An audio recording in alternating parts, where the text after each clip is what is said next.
de cierto os digo, el que oye mi palabra y cree al que me envió, tiene vida eterna y no vendrá a condenación, pero ha pasado de muerte a vida.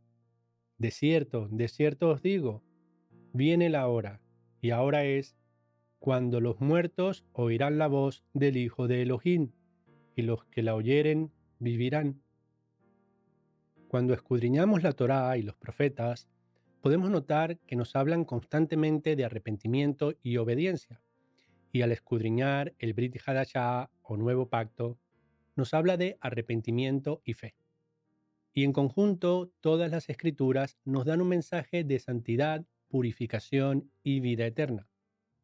Y con este enfoque quiero presentarles este estudio.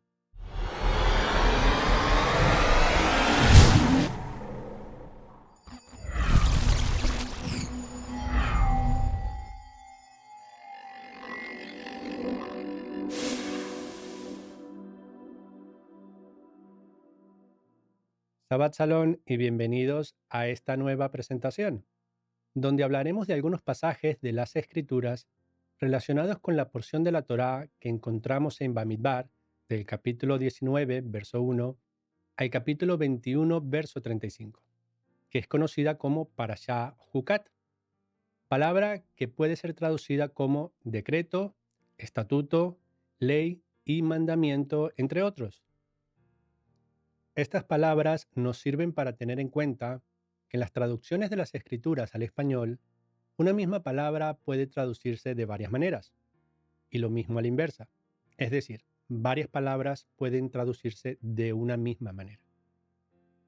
Y al ver las posibles traducciones de la palabra Jucat, me sirve para reflexionar en las diferencias que muchos hacen con relación a las palabras ley y mandamientos. Muchas personas en nuestros días entienden que debemos obedecer los mandamientos dados por Elohim, pero que ya no necesitamos obedecer la ley. Pero la pregunta que debemos hacernos es, ¿realmente hay diferencia? ¿Acaso Yahweh hizo una separación específica entre lo que es la ley y lo que son los mandamientos? Cuando nos damos cuenta de que la palabra Jucat puede significar ambas cosas, tanto ley como mandamientos, entonces deberíamos entender que la ley dada por Yahweh es mandamiento y que los mandamientos dados por Yahweh son ley.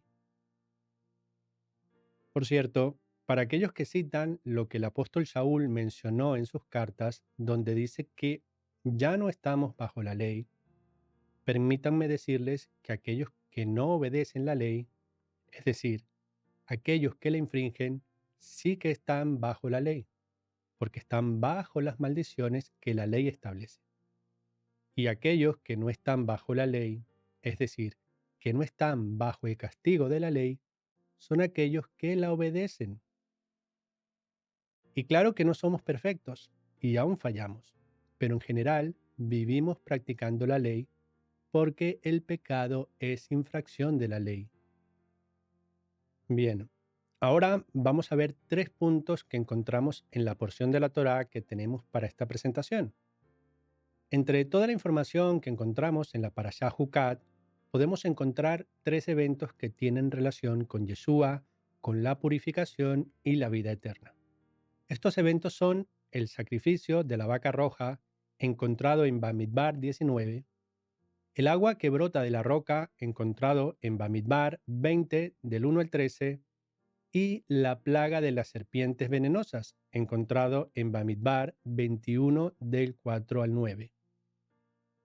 Colocando el enfoque en estos tres eventos, quiero comenzar comentando la plaga de las serpientes venenosas, dejando las otras dos para después. En este pasaje se nos dice que el pueblo nuevamente se estaba quejando de su situación en el desierto, reclamando por pan y agua. Y en esta oportunidad, Yahweh, para disciplinar y castigar al pueblo, envió una plaga de serpientes. Y Yahweh envió entre el pueblo serpientes venenosas, que mordían al pueblo, y murió mucho pueblo de Israel. Sabemos bien que Yahweh es un Elohim misericordioso. Sin embargo, como podemos notar en muchos pasajes bíblicos, la misericordia no es ilimitada. Por eso debemos tomarnos muy en serio la santidad, porque de lo contrario, seguiremos coqueteando con el pecado, teniendo como consecuencia la condenación de nuestras almas. Algo que me parece relevante en el verso anterior es la palabra usada para describir a las serpientes, la cual es traducida como ardiente o como venenosa. Esta es la palabra hebrea serafín, que es la misma palabra usada en Isaías 6, para mencionar a los serafines que Isaías vio en el trono junto a Yahweh. En el año que murió el rey Usías, vi yo a Elohim sentado sobre un trono alto y sublime, y sus faldas llenaban el templo. Por encima de él había serafines, cada uno tenía 6 alas, con 2 cubrían sus rostros, con 2 cubrían sus pies, y con 2 volaban. Esto nos sirve para ver la relación de lo espiritual con estas serpientes, al igual que la referencia de Satanás en Bereshit 3. Y por raro que parezca, también hace una conexión con Yeshua, con relación a la serpiente de bronce, que Yahweh ordenó hacer a Moshe en Bamidbar 21:8, siendo Yeshua mismo el que hizo la comparación. Y como Moshe levantó la serpiente en el desierto, así es necesario que el Hijo del Hombre sea levantado, para que todo aquel que en él cree no se pierda, mas tenga vida eterna. Como podemos notar, el acto de ver a la serpiente de bronce en el desierto era un acto de fe, al igual que la fe en Yeshua, que nos salva.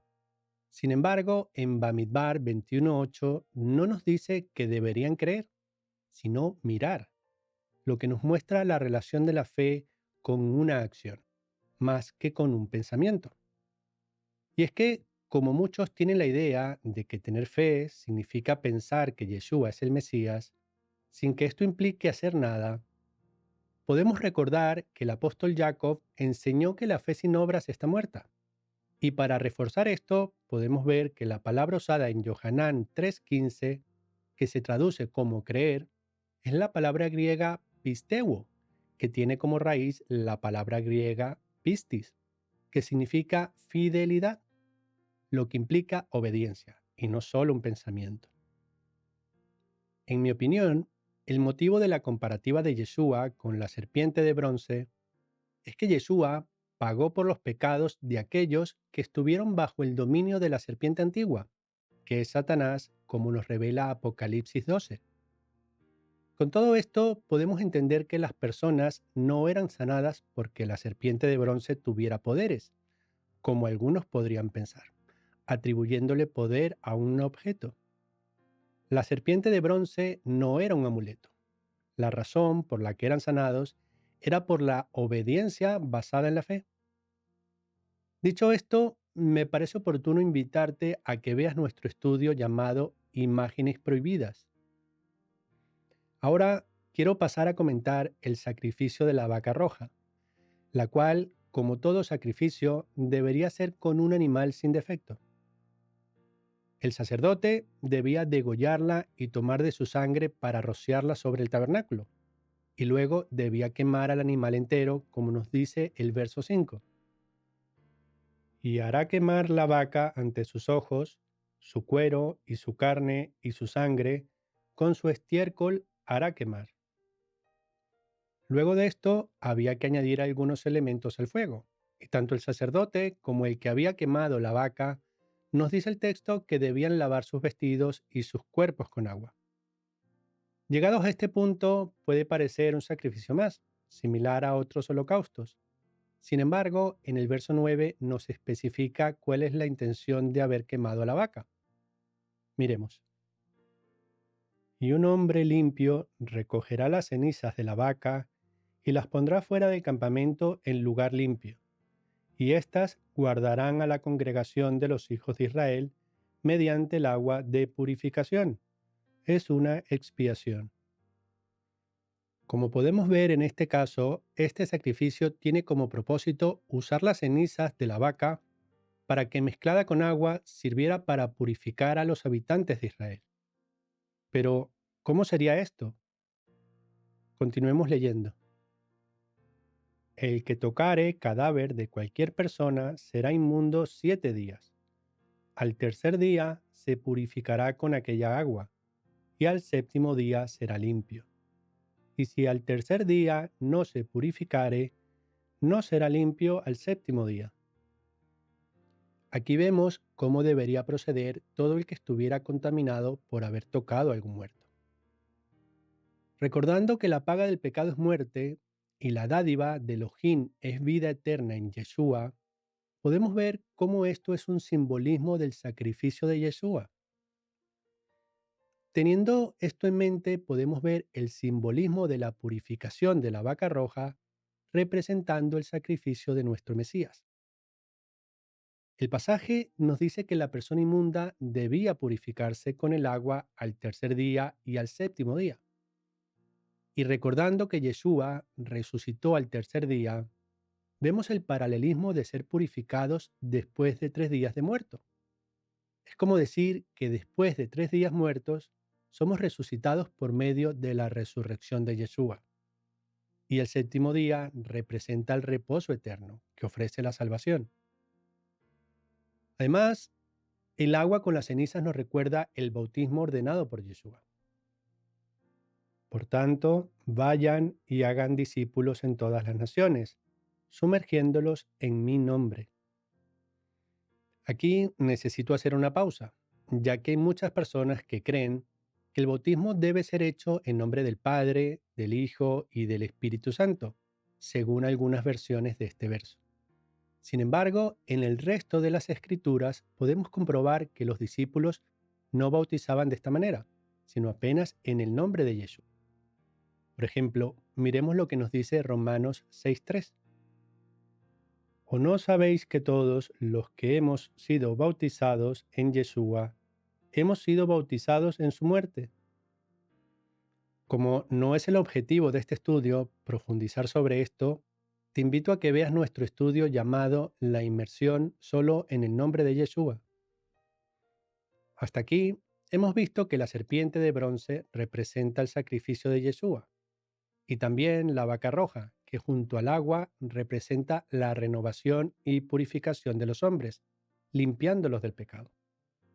Podríamos decir que uno está enfocado más en la muerte del Mesías como paga por nuestros pecados y el otro en la resurrección, donde hay un renacer en el espíritu, teniendo como último punto el agua que brota de la roca, mencionado en Bamidbar 20, del 1 al 13, representando la vida eterna, lo cual podemos comprobar en Yohanan 4, 13 y 14, que nos dice así. Respondió Yeshua y le dijo, cualquiera que bebiere de esta agua, volverá a tener sed, pero el que bebiere del agua que yo le daré, no tendrá sed jamás, sino que el agua que yo le daré será en él una fuente de agua que brote para vida eterna. Bamidbar 20 nos revela que después de que el pueblo se quejara por falta de agua, entre otras cosas, y Moshe y Aarón clamaran a Yahweh, Yahweh habló a Moshe y le dijo, toma la vara y reúne la congregación, tú y Aarón tu hermano, y hablad a la peña a vista de ellos, y ella dará su agua, y les sacarás aguas de la peña, y darás de beber a la congregación y a su ganado. Luego el texto nos revela que Moshe no hizo exactamente lo que Yahweh le ordenó, sino que antes de simplemente hablarle a la peña para que de forma milagrosa brotara agua, revelando el poder de Yahweh en esto, Moshe golpeó la roca, tal vez por falta de fe o tal vez por la frustración hacia el pueblo, pero en cualquier caso, actuando como si su acción fuese relevante para que el agua brotase. Con todo lo anterior, considero que esta parashá es importante desde dos perspectivas diferentes. Una de ellas es la perspectiva judía, que mayoritariamente rechazan a Yeshua como el Mesías, sin tomar en cuenta todos los sacrificios, simbolismos y profecías que apuntan a él. Y la otra es la perspectiva cristiana, donde sucede algo parecido, que aun cuando reconocen que Yeshua y la Torá están estrechamente relacionados, tienen la idea de que la Torá está anulada y que ya no hay que cumplirla. Y lo peor es que consideran malo obedecerla. Yeshua está por todas partes en la Torá y en los profetas, siendo que cada sacrificio y profecía nos llaman a reconocer a Yeshua como nuestro Redentor, por medio de los sacrificios y mediante la obediencia, y no solo con el pensamiento, y uniendo a todos los redimidos como un solo pueblo, llamado Israel, para vivir eternamente con él. Por ejemplo, miremos lo que nos dice Miqueas 5. Pero tú, Belén Efrata, pequeña para estar entre las familias de Judá, de ti me saldrá el que será príncipe en Israel, y sus salidas son desde el principio hasta los días de la eternidad, pero los dejará hasta el tiempo que dé a luz la que ha de dar a luz, y el resto de sus hermanos se volverá con los hijos de Israel. Y él estará y apacentará con poder de Yahweh, con grandeza del nombre de Yahweh su Elohim, y morarán seguros, porque ahora serán engrandecidos hasta los fines de la tierra. Este pasaje me parece bastante interesante y relevante, ya que nos dice que de Belén saldría el príncipe de Israel. Y sabemos que en Belén nació Yeshua, lo que es una clara alusión a nuestro Mesías. Y el pasaje también nos dice que el resto de sus hermanos se volverán a Israel. Esto, junto con el libro de Apocalipsis, nos revela que al contrario de lo que muchos piensan, Israel no fue rechazado del todo. Yahweh rechazó al reino del norte, es decir, la casa de Efraín, solo temporalmente. Y de igual manera rechazó a Judá temporalmente, trayendo el castigo correspondiente a su desobediencia y con el propósito de que nos arrepintamos. Yohanan 3:16 nos dice que Elohim entregó a su Hijo por amor al mundo, para que todo el que confía en Él sea salvo. Y el verso 5 nos dice que el que no naciere de agua y del Espíritu no podrá entrar en el reino de los cielos. Entonces podríamos preguntarnos si es suficiente con creer en el Mesías, como muchos piensan y enseñan, dándole una connotación intelectual. Es decir, piensan que la fe es algo que se limita a lo que pensamos, sin importar la obediencia a la Torá. Las Escrituras, aparte de enseñar que debemos creer, nos enseña también que debemos obedecer, con lo que podemos entender que la fe no se limita al pensamiento, sino que debe estar acompañada de acciones, siempre teniendo en cuenta que estos son requisitos para recibir la dádiva de salvación y nunca para ganarla. Hermanos, con este mensaje podemos ver la importancia de la santidad para la vida eterna por medio de la purificación con el agua junto al sacrificio de Yeshua y el agua que brota para vida eterna que provee Yeshua nuestro Mesías.